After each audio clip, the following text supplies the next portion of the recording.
Hello Phoenix Résilient, j'espère que tu pètes le feu, c'est un plaisir, un honneur pour moi de te retrouver aujourd'hui.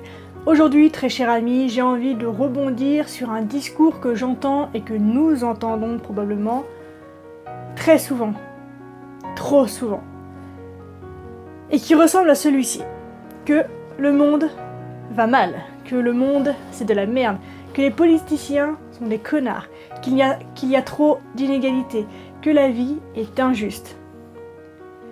Et qu'on ne peut rien y faire. Eh bien, c'est faux. C'est complètement faux.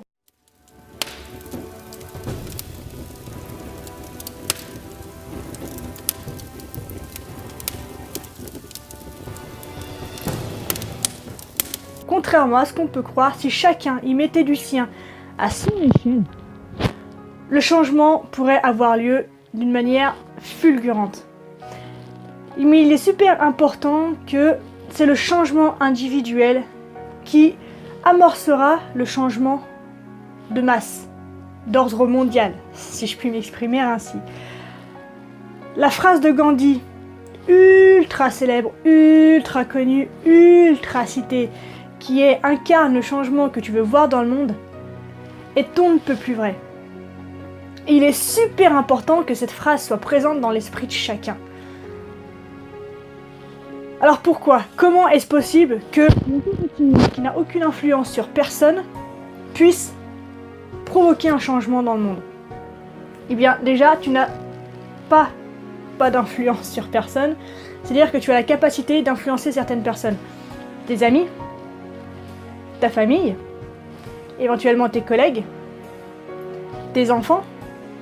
Donc en fait, si tu défends une cause, par exemple... Prenons la cause animale. Il y a plein de gens qui s'offusquent de la manière dont les animaux sont traités. Pourtant, ils continuent d'acheter de la viande en supermarché, ils continuent d'acheter des cosmétiques testés sur les animaux, ils continuent de regarder des vidéos où on maltraite les animaux, ils continuent d'acheter leurs animaux de compagnie dans des centres d'exploitation plutôt qu'à la SPA par exemple, puis de sauver un animal qui a déjà été pris puis abandonné. Donc voilà. Donc quand tu as une cause comme ça que tu défends, ça peut être l'écologie, ou ça peut être, je sais pas moi, les inégalités hommes-femmes, ça peut être les inégalités pauvres-riches, par exemple.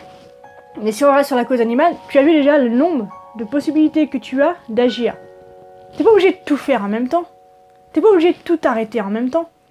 Mais commence par une petite chose qui fait que déjà, tu es congruent avec l'idée que tu te fais du monde que tu voudrais voir. Donc, choisis mieux tes cosmétiques. Si t'as pas envie d'arrêter la viande tout de suite, arrête au moins d'acheter la viande qui génère des massacres. Je mets des guillemets, mais c'est pourtant ça, qui génère des massacres dans certaines populations animales. Donc arrête McDo, arrête KFC, arrête kebab, arrête toutes ces conneries-là. Achète ta viande chez des petits producteurs. C'est toujours de la viande, mais les animaux ne sont plus traités de la même manière. Jusqu'au jour où tu arrêteras vraiment. Choisis mieux tes cosmétiques, va choisir ton animal domestique, ton animal de compagnie à la SPA. Et surtout, n'oublie pas de parler autour de toi de ce geste, de cette nouvelle habitude que tu mets dans ta vie. Parce que imagine que tu en parles à un ami. Et tu sais très bien, on en a déjà parlé, je pense que tu en es conscient, qu'il suffit parfois d'un mot, qu'il suffit parfois d'un geste, qu'il suffit parfois d'un presque rien pour changer, pour provoquer un déclic en toi qui te donne envie de changer. Et ben chez les autres, c'est pareil.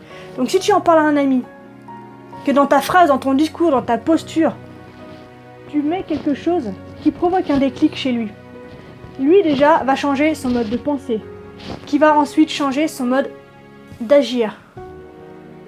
Et donc forcément, déjà dans son entourage à lui, son changement va se remarquer. On va lui poser des questions, il va en parler, il va provoquer un déclic chez une nouvelle personne qui elle-même va changer son mode de pensée et donc son mode d'action qui sera repéré par son entourage à elle. Il va en parler, provoquer un déclic et ainsi de suite. Et une petite idée comme ça, en commençant par une personne, peut faire le tour du monde. Et dans tous les cas, c'est toujours mieux que de ne rien faire. Moi, j'adore les gens qui critiquent et qui veulent absolument que le monde change sans être prêts à changer eux-mêmes. Honnêtement, comment c'est possible? Nous sommes les fruits de la société que nous n'aimons pas. Nous sommes la cause, c'est nous qui créons tous ces événements que l'on déplore. Donc si on veut que l'extérieur cesse d'être injuste, d'être mauvais, d'être malade, il faut que nous cessions d'être injustes, d'être mauvais, d'être malades. C'est tellement logique que je trouve déplorable d'avoir encore besoin de le dire, quoi. Et je trouve qu'en France, on est champion pour hurler dans les rues qu'il faut qu'absolument tout change. Mais il faut surtout pas que nous changions. Il faut surtout pas que nous ayons des efforts à faire. Parce que moi je suis trop haut placé. Moi je suis trop snob. Moi je suis trop bourgeois pour avoir des changements à faire. Je n'ai rien à faire, je suis parfait. Non. Nous sommes parfaits dans nos imperfections. Ça c'est vrai, nous sommes tous parfaits à notre échelle. Mais si on veut que le monde dans lequel nous vivons tous change, pour aller vers de l'harmonie, pour aller vers de la paix, pour aller vers du respect, pour aller vers de la tolérance, pour aller vers de la sagesse, pour aller vers du calme, ça commence par là. Ça commence par là. Et c'est juste pas possible autrement. C'est logique. Donc incarne ce petit changement que tu veux voir dans le monde. Commence par toi. Propage-le. Propose-le à d'autres. Et vis ta vie comme tu l'entends. Vis le monde comme tu l'entends. Crée ton monde, non pas comme tu le vois, mais comme tu voudrais qu'il soit. Mets en place tout ce que tu voudrais voir dans le monde, tout ce que tu voudrais voir dans la vie. Tout ce que tu veux voir dans la vie en général commence par ta vie spécifique à toi. Donc j'aimerais te poser une question. C'est déjà, qu'est-ce que tu voudrais voir changer dans le monde? Quel est le truc, mais qui te pompe l'air à constater chaque jour que c'est là et que les gens ne font rien? Qu'est-ce qui te gonfle dans la vie de tous les jours? Ensuite, j'aimerais que tu me dises de quelle manière est-ce que tu pourrais éventuellement agir. Donc on est bien d'accord en commençant par toi, d'accord? Qu'est-ce que tu peux changer dans ton quotidien, dans ta manière de vivre, peut-être même simplement dans ton discours, pour que cette cause-là qui te gonfle et qui t'apporte quelque chose,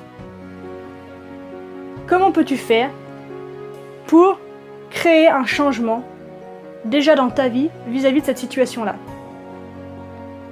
Enfin, quand tu as une idée d'action générale, j'aimerais bien que tu me dises quelle est la première action que tu vas poser, le tout premier petit pas que tu vas faire en direction de cette nouvelle vie pour toi, donc cette nouvelle vie d'ordre mondial. Une fois que tu as posé cette première action sur papier, je t'invite évidemment à la faire en vrai, à la poser, à en parler et à être fier de toi, à célébrer cette nouvelle vie qui démarre. Pour toi et pour le monde, ne serait-ce que pour ton monde déjà. Et ton monde va influencer le monde des autres et tu pourras incarner le changement que tu veux voir dans le monde. Donc voilà, c'est un discours très simple que je te propose aujourd'hui, sans forcément d'exercice. D'habitude, il y a des exercices. Là, bon, c'est juste une petite piste de réflexion. Mais je trouve que c'est vraiment important parce que j'ai encore un discours. Toi, il est 7h ce matin et j'ai entendu le voisin en bas allumer sa clope en pourrissant le monde qui l'entoure. Le mec, il a un appart, il a du fric pour se payer des clopes, d'accord? Et il trouve le moyen de dire que le monde est pourri, que c'est injuste, qu'il a pas d'argent, que c'est le bordel. Non! Si t'as pas assez d'argent, arrête de fumer.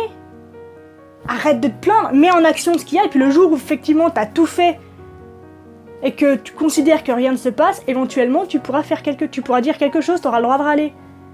Mais tant que ton discours est incongruent avec tes actes, arrête quoi, t'es ridicule. Franchement, t'es ridicule. Donc voilà, c'est tout ce que j'avais envie de te dire aujourd'hui. N'hésite pas donc à mettre en commentaire donc, les réponses aux questions que je t'ai posées. Donc quelle cause t'importe? Qu'est-ce que tu peux faire? Comment tu peux agir dans cette cause? Quelle première action tu peux faire pour aller dans cette direction-là? Et quand vas-tu la faire, cette petite action-là? Ok? En dehors de ça, je t'invite évidemment à débattre avec moi sur le sujet, dans le respect bien sûr, parce que je sais que c'est un débat qui est souvent houleux, mais qui est très intéressant, qui peut être très enrichissant pour chacun d'entre nous. Donc n'hésite pas à me mettre tout ce que tu penses sur ce sujet-là, sur le changement dans le monde. Ah, c'est vaste. C'est vaste, il y a moyen quand même de créer un échange intéressant. Si tu penses que cette vidéo peut en aider certains et en éclairer d'autres, je t'invite tout d'abord à la liker, puis à la partager afin qu'un maximum de monde en profite. Enfin, si tu n'es toujours pas abonné à ma chaîne, je t'invite à le faire via le lien au-dessus de la vidéo dans les publications Facebook ou via le petit phoenix qui se trouve ici juste sous la feuille pour les posts YouTube.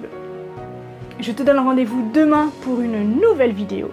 D'ici là, prends soin de toi, sois reconnaissant envers la vie et surtout n'oublie jamais, jamais, jamais, jamais que tu es la personne la plus importante de ta vie et que de ce fait, tu mérites ce qu'il y a de meilleur. Je te souhaite une extraordinaire journée, pleine de bonnes décisions, pleine d'harmonie, pleine de sagesse, pleine d'ouverture et de tolérance. Et je te dis à demain. Salut!